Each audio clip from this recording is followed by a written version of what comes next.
Hey guys, hi. Once again welcome back to the session. This is your master teacher हर्ष प्रियम और मैं हूं आप सबके सामने NCERT के अगले क्वेश्चन के साथ। तो आई गेस सारे लोग को याद होगा कि हम लोग कर क्या रहे थे।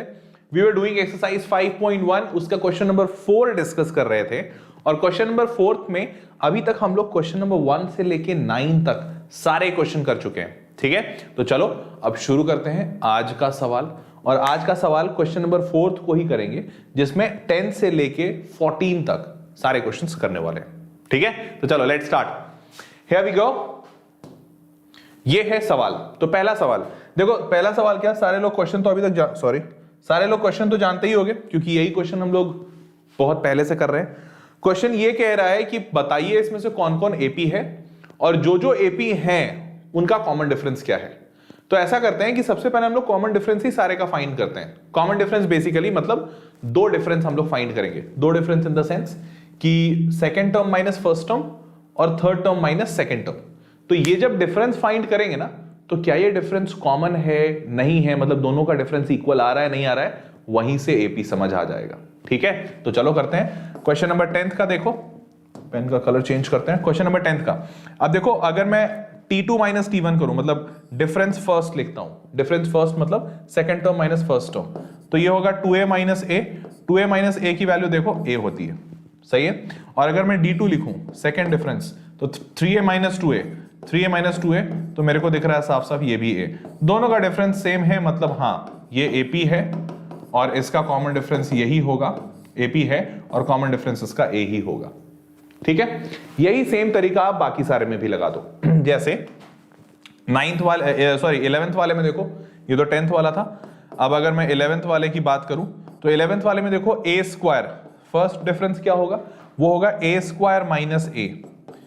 बेटा a स्क्वायर माइनस a का कोई डिफरेंस तो होता नहीं है, स्क्वायर में से तुम लीनियर टर्म कैसे सब्ट्रैक्ट करोगे, नहीं पॉसिबल है, ये एज इट इज रह जाएगा। सेकेंड डिफरेंस निकालोगे तो वो है a cube minus a square, a cube minus a square. अब मेरे को एक बात बताओ कि ये भी हम लोग सब्ट्रैक्ट नहीं कर सकते, और मुद्दे की बात तो ये है कि ये दोनों इक्वल नहीं है आपस में। D2 सेकेंड डिफरेंस और फर्स्ट डिफरेंस आपस में इक्वल नहीं है। तो अगर ये इक्वल नहीं है इसका मतलब ये AP नहीं है, AP कट कुट, नो AP। सही है, हाँ। अब उसी तरीके से अगर मैं 12th की बात करूं, उसी तरीके से मैं 12th की बात करूं, तो 12th में देखो ध्यान से, √2 दिख रहा है, √8 दिख रहा है। तो फर्स्ट डिफरेंस जो निकालेंगे, अच्छा बहुत सारे बच्चे यहां पे √8 माइनस √2 करेंगे। बेटा ऐसा करोगे तो डिफरेंस नहीं दिखेगा, तुम्हें लगेगा कि कुछ नहीं आ रहा। √8 को साफ साफ बताओ जरा मेरे को, क्या मैं लिख सकता हूं √4 इंटू 2? मानोगे हाँ, √4 इंटू 2 को मैं लिख सकता हूं 2√2। सही है, तो आप √8 को लिखिए 2√2, 2√2 में से सब्ट्रैक्ट कीजिए √2 जो पहला वाला टर्म है। तो देखिए 2 में से 1 गया, 2 टाइम्स √2 में से 1 टाइम्स √2 गया, तो वैल्यू √2 आई। सत्यवचन, सत्यवचन। सेकेंड डिफरेंस इसी तरीके से अगर आप निकालिएगा तो देखो √18 है, ऐसे लिखोगे तो आंसर नहीं आएगा, लेकिन √18 को 9 इंटू 2 लिख सकते हैं, 9 2 से 18 और √9 3 होता है, मतलब √18 आपका लिखा जा सकता है 3√2 माइनस √8 करोगे second third term minus second term, तो √8 आप लिख सकते हो 2√2। तो जब आपने ये दोनों लिखा तो 3 में से 2 गया, फिर से क्या आया 1, तो आंसर यहां पे भी क्या बन जाएगा मेरे दोस्त, √2। मतलब अब मुझे दिख रहा है कि ये दोनों डिफरेंस सेम है। D1 and D2, first difference and second difference are same. Since they are same, D1 is equals to D2, तो इसका मतलब ये एक AP हो जाएगा, AP will be there। सही है, बिल्कुल सही है। तो इसका मतलब ये 12th वाला भी AP है। जब ये AP है तो, और इसका कॉमन डिफरेंस दिख ही रहा है मुझे। ठीक है, अब इसके आगे बढ़ते हैं। √3 और √6, तो 13 वाले में मैं आपको बता दूं कि AP नहीं होगा।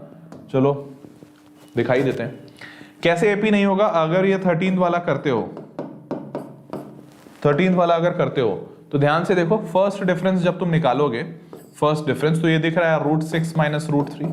फ्रैंकली स्पीकिंग इससे आगे और ज्यादा कुछ कर नहीं पाओगे क्योंकि √6 भी इरैशनल है, √3 भी इरैशनल है। ठीक है, कुछ वैल्यू आएगा, आई डोंट नो। दूसरा वाला निकाल दो D2, तो D2 करोगे तो वो भी आएगा √9 माइनस √6। अब √9 आपको पता होना चाहिए कि ये 3 होता है, सबको ही पता है, पता होना क्या चाहिए, ये 3 हो गया माइनस √6 एज इट इज। बेटा इसको भी आगे सॉल्व नहीं कर पाओगे, लेकिन एक बात तो पक्की है कि दोनों का वैल्यू बराबर नहीं हो रहा है, कुछ तो होगा लेकिन वो बराबर नहीं होगा। तो जब ये दोनों बराबर नहीं है, नॉट इक्वल टू, तो नॉट इक्वल टू के केस में आपको पता है कि ये AP नहीं होता है। अगर ये AP नहीं है तो D की वैल्यू ही की बात नहीं होगी। समझ गए? तो जहां जहां D1 D2 मतलब दो डिफरेंस निकालो, second term minus first term और third term minus second term, ये दोनों डिफरेंस निकालो, दोनों सेम आ जाता है तो AP है, नहीं आता मतलब नहीं है।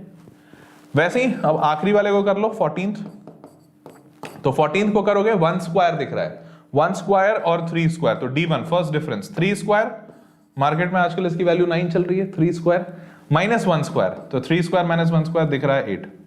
सही है, सही है। सेकंड डिफरेंस निकालो बेटा, सेकंड डिफरेंस निकालोगे तो ये है 5 स्क्वायर 25 माइनस 3 स्क्वायर 9, तो 25 माइनस 9, 25 माइनस 9, 25 माइनस 9 16 है, तो दोनों फिर से इक्वल नहीं है। तो अगर इक्वल नहीं है इसका मतलब AP नहीं है, AP नहीं है।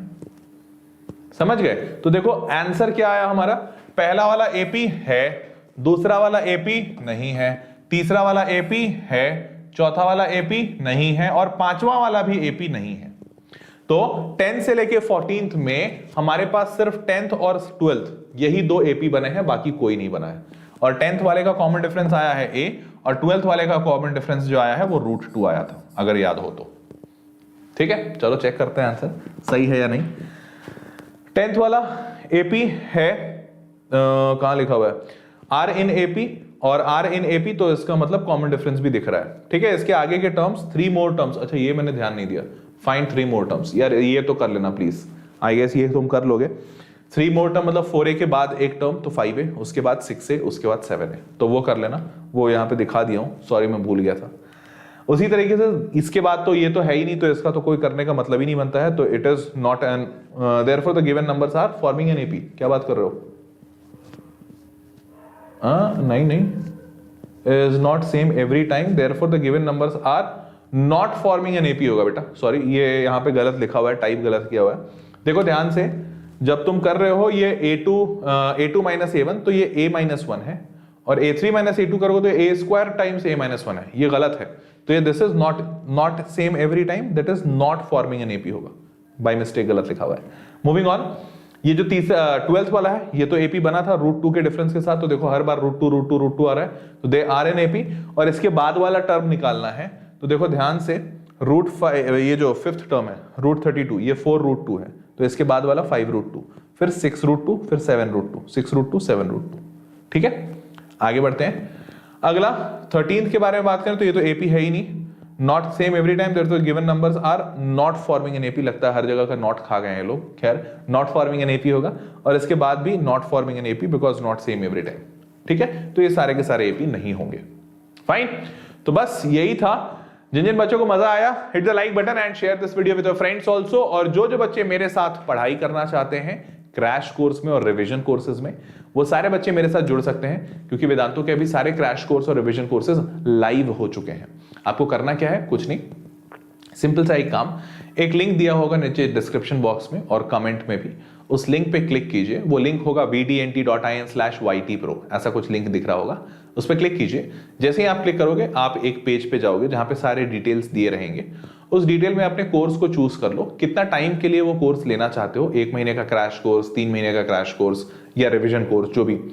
तो उस कोर्स को लेते ही आपके लिए सब कुछ फ्री हो जाएगा। लाइक आप क्रैश कोर्स चाहो, रिवीजन कोर्स चाहो, माइक्रो कोर्स चाहो, जो भी कोर्स लेना चाहते हो सब ले सकते हो।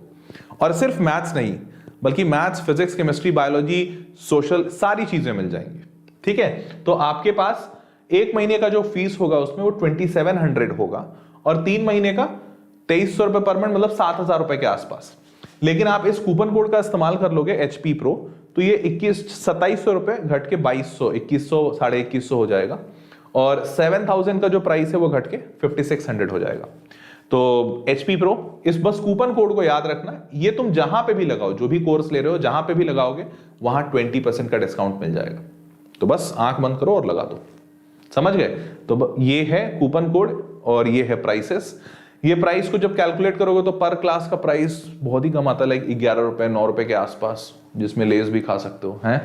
तो that was all for this सेशन। जिन जिन बच्चों को जरूरत महसूस हो रही है, इट्स द बेस्ट टाइम, क्योंकि ज्यादा लेट करोगे तो हो सकता है बहुत सारे चैप्टर्स आगे निकल जाए, फिर आपको उनका रिकॉर्डिंग देख के काम चलाना होगा।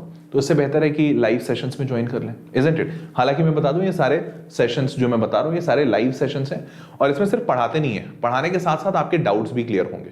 तो डाउट्स क्लियर होंगे, तुम्हें टीचर का हैंड रिटन नोट्स मिलेगा, टेस्ट असाइनमेंट, ये सारी चीजें मिलेंगी। तो that is the best part. तो जिनको जरूरत हो, go ahead, don't wait. Fine guys, तो that was all for this session. मिलते हैं अगले सेशन में, अगले एनसीईआरटी के क्वेश्चंस में। Bye bye.